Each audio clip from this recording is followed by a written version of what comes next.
Hey everybody, Nullface here in Eternal Evolution, and today we're going to talk a little bit about Twilight Lands. I had a really good run yesterday, made it further than I thought I would. I got to 13-4 and then made it a couple more stages today because I wanted to have some footage for the CC bond. I didn't have any of those recently.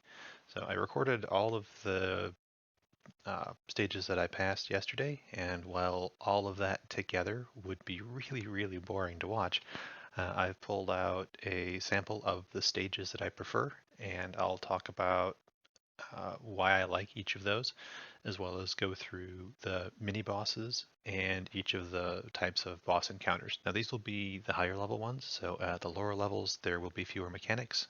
You may not have the same ads, or the ads may be different, or you may not have ads at all, but the general strategy will remain the same, and then you can kind of get an idea how some of these things work, what you can do to get past these stages. So hopefully this is helpful. We'll start with the stages and walk through each of those. One other tool that can be useful is when you're looking at a particular stage, you can go into it here, choose the fights you want to take, and then click on the camera over here. This will bring up the teams, or a sampling of teams that have already beat it. You can see the heroes they used, what they had equipped, and actually watch the run too, if you want, because some of them require kind of funky RNG. So it's worth seeing the experience that the previous people who beat it had.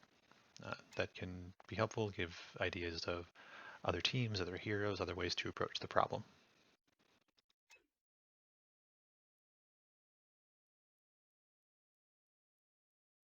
So Energy Bond isn't one that I see talked about very often, but I've actually had pretty good success with it.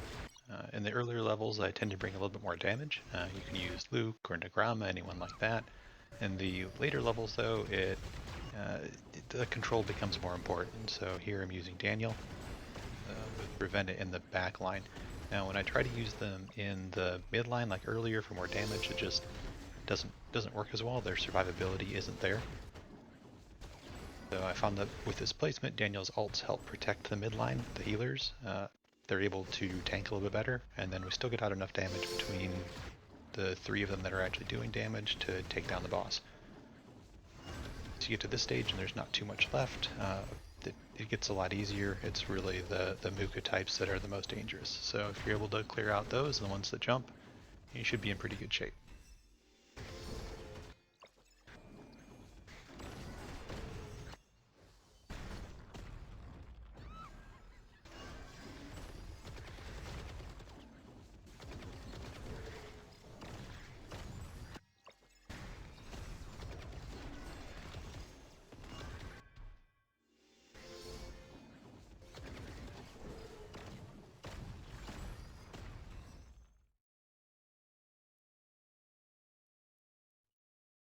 So next one up is the Hunter Bond, and you'll see a similar theme here. Let Leo in, let him spin, and you kind of eventually win.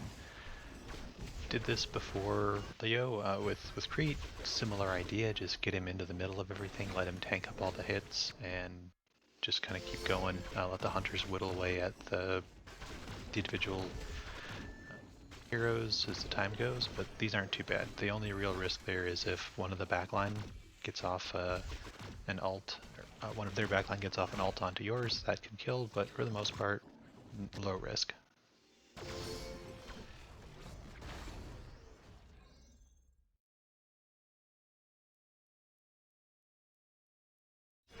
The Vanguard Bond may be one of the more essential ones for using the actual bond. It can also be a little tricky because their backline tends to be very deadly, in this case 2 Emmas. But the idea is by using 3 Vanguards, you're able to bypass the damage reduction that these heroes have, letting you do pretty good damage to them with the Vanguards. Anybody else will really struggle. You notice on the info card, it did say Artis or any other Vanguard. There are 2 food heroes that are also Vanguard class, so if I lose Artis or one of them along the way, I'll throw those guys in there because they still fulfill the bond, and even if they get one shot right away, it works for the rest of the stage. So that's generally the approach here. You definitely want to run the 3 Vanguards though. I'm sure other strategies work. That one just has been the easiest for me to use so far.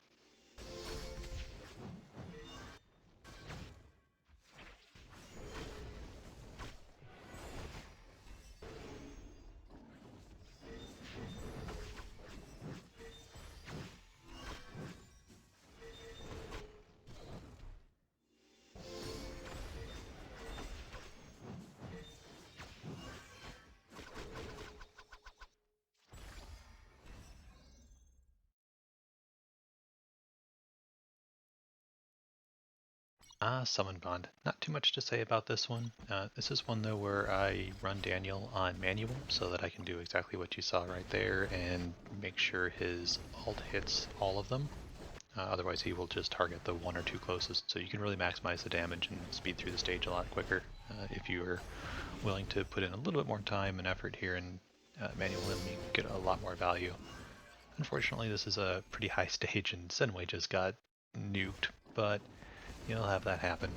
Still got off a good amount of damage. Senway's actually really good on these stages if he can survive, so sometimes worth swapping a little bit of gear around. This was, however, late in the day, and I was pretty done at this point, so just taking whatever I can get.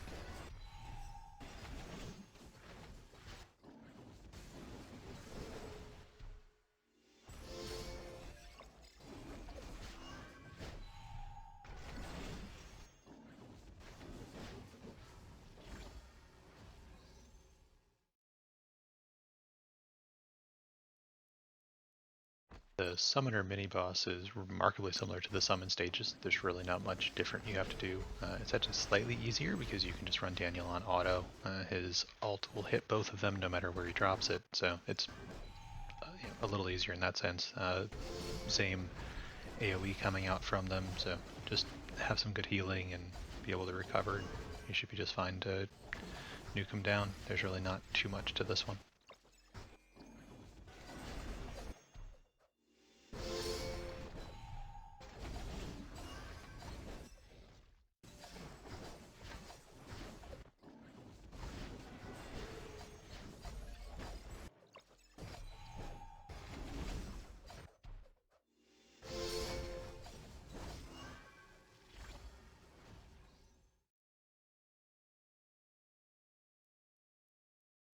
So despite this being a hunter mini-boss, I am using Daniel here.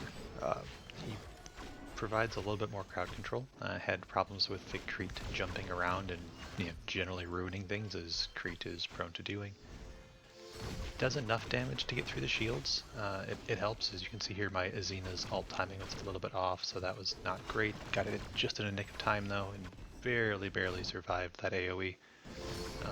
I would have used Prior here, that was the hope, but she's just not at Immortal yet, so it's not quite enough. Plus, like I said, the additional control did help out, I found on this particular stage. So, got the Hunters a little more highly evolved and leveled up, then it's probably easier. Otherwise, feel free to explore what other options there are for AoE damage, Daniel, Ravenna, etc. I just, again, find Daniel to be such a great all-around hero that he fits into a lot of teams, even when it's not part of the usual bond. Once you're able to time the ults, definitely want a manual here and get the shields down. You can just kind of clear through the fight. The boss itself doesn't do much damage on its own, so.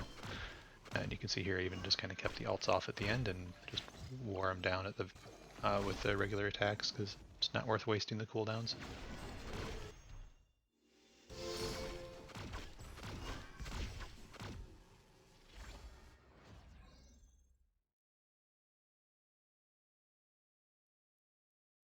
So the red energy mini-boss, or exploding tentacle blobs, whatever you want to call it, basically seems to be the mechanic here. You need to kill them. If you leave them alive for too long, they will explode. So the healing itself isn't too intense, assuming you're able to kill them all. So the approach here is just to have lots of AoE damage in the team and make sure you're able to time everything properly.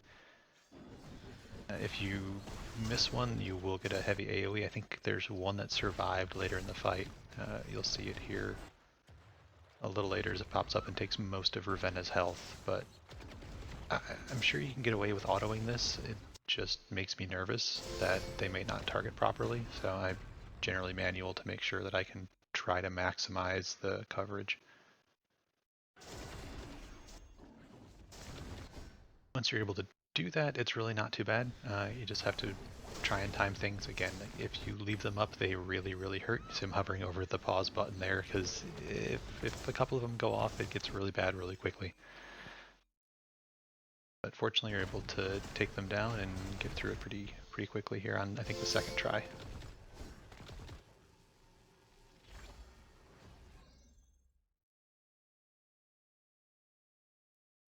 far, but it's at this point that the RNG starts to play into it. So this is always a fun one, creating efficient lineups, trying to get everybody out of the way or get the perfect spins from Leo where he just paths back and forth this way here, which I've never managed to get even on manual. On manual, I can't quite alt fast enough, and if I do it on auto, he just kind of goes wherever he pleases. So going to give this one a shot, manualing res. Taylor will jump back out of the way, but not too far. We'll see if it works. If not, I'll just keep trying various comps until I get one that works.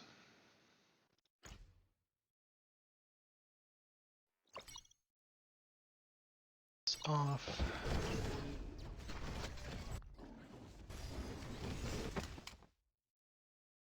And we'll probably just keep alting Leo. Those things at me. Go to Serena. Oh, there goes Taylor, so...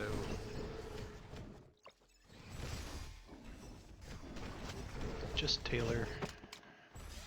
I can deal with that.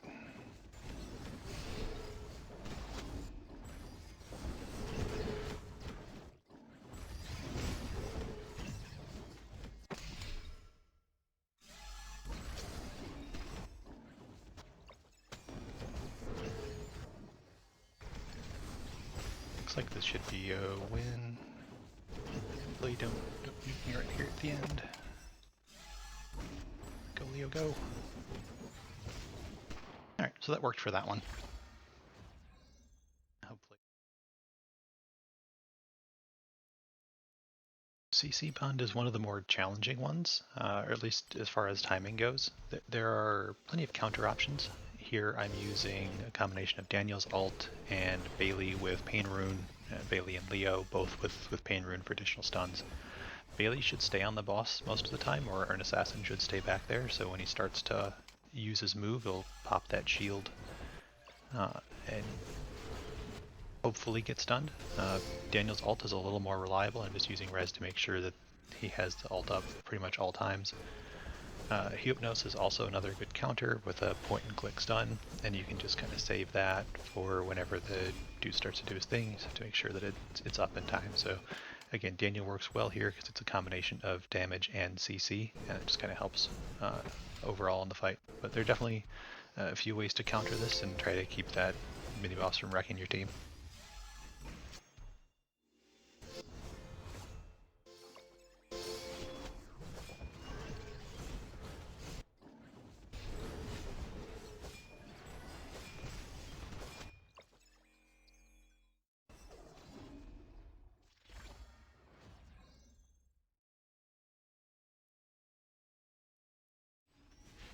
To be honest, I don't know what this mini-boss's mechanics are. I'm sure it's in the game, I just haven't read it. I took the approach of just kill it, and so far it worked. Definitely something to do with the shield and lightning blast, but if it dies before you have to learn it, then I guess it didn't really matter. The ads were actually the bigger threat here. I think I had to restart once because Sorietta decided to target, I forget if it was Emma or Azina, and pretty much did the, the storyline Sorietta ult one-shot thing. But, a restart or two here and there, not a big deal. And once I got through on this run, targeted Leo there, and no big deal. I think somebody got a little low, but, we've got good healing coming in here with both Serena and Masrani, so there it is. Yep, but able to recover and get right back to it and just finish off the fight.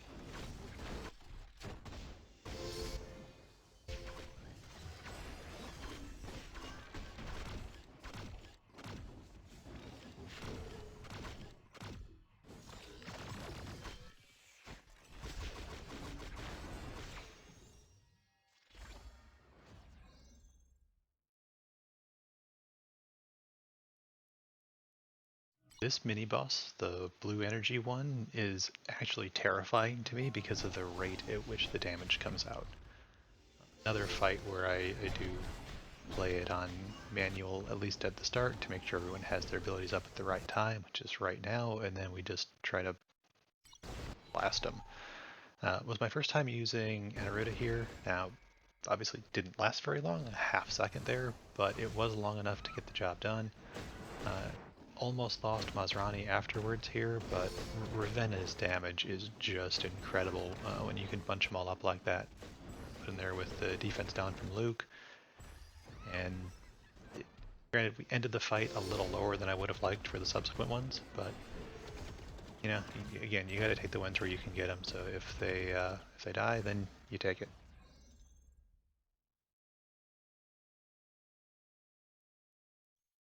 So with this one, if I remember right, those are the obnoxious CC guys.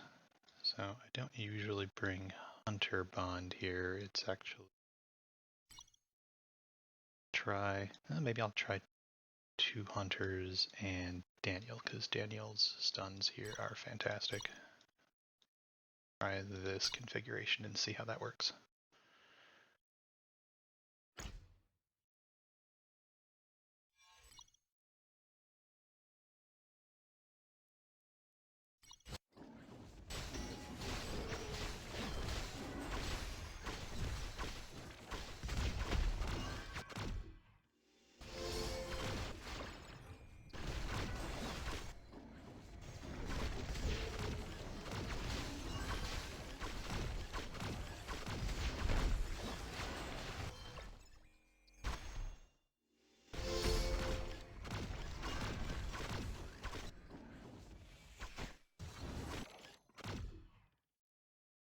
Oh, well, that kind of sucks.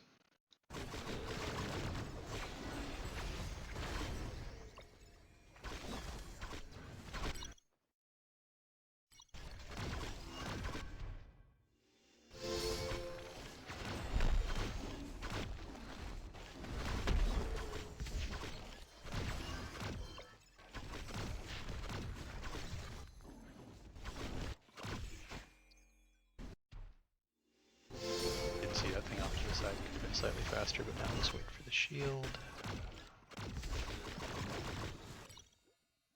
Auto all, we're good from here.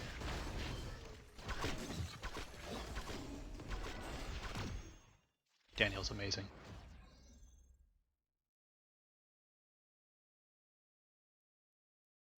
Going into this fight, as I mentioned on the recommended, if you have multi-hit energy heroes, it will help increase the damage to the summoning creatures in that ad that pops up. I don't have Nautilus, so at that point, it's basically between Sorietta and Emma, and Emma's just going to do more damage than Sorietta, no question about it, even with the bond completion. So went ahead down that route here. Emma gets the multi-hits in. We're able to kill that off, get all of our ults back. Ravenna still does great damage, so does Daniel.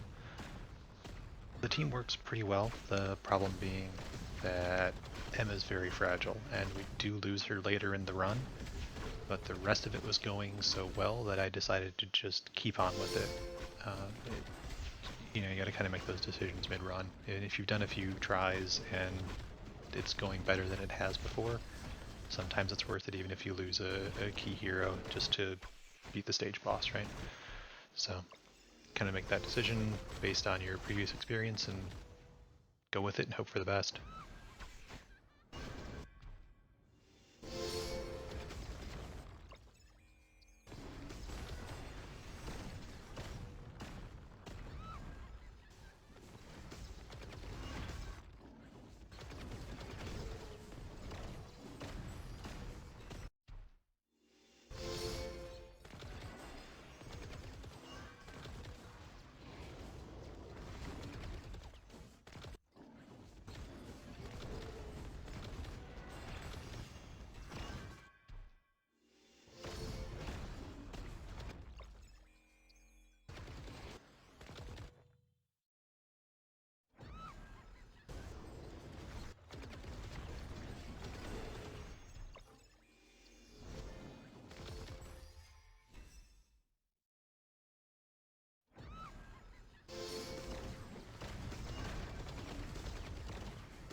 Alright, and with that, I think that pretty well covers my path to where I am now in Twilight.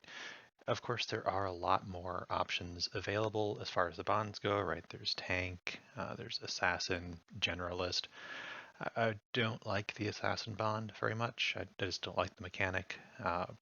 Tank bond I've never had to mess with too much. It seems simple enough, but I've just never had to. Generalist is a bit too one-shotty for me. The mechanic itself is fine, but I find that if the team gets spread out and Leo or Crete are rampaging around the map and getting too far away, it's very difficult for a healer to keep the group topped off, and that can lead to some problems too. I've had some unfortunate one-shots happen in there, and just kind of didn't really feel great. So I tend to avoid those and go with one of the standard ones where there's a little bit more control. As you can tell, most of the stages are are Leo bonds and or Daniel bonds. I think those two are probably my most used heroes in Twilight so far, with the exception of Masrani. Like Masrani Leo everywhere. Daniel's probably coming in third, I guess. They just form such a great core of the group, and then you can kind of tailor the rest of it around. But between damage, CC, survivability, and just ridiculous healing from Masrani, it's a really solid team. So hopefully, y'all are able to get some benefit from this, some help through these stages, help understanding what the specific mechanics are, what's going on, and some ideas for teams. You can kind of tweak it for whatever you have on your account. So again, I hope it was helpful. Um, Good luck in your Twilight progress. Thanks for watching. Take care.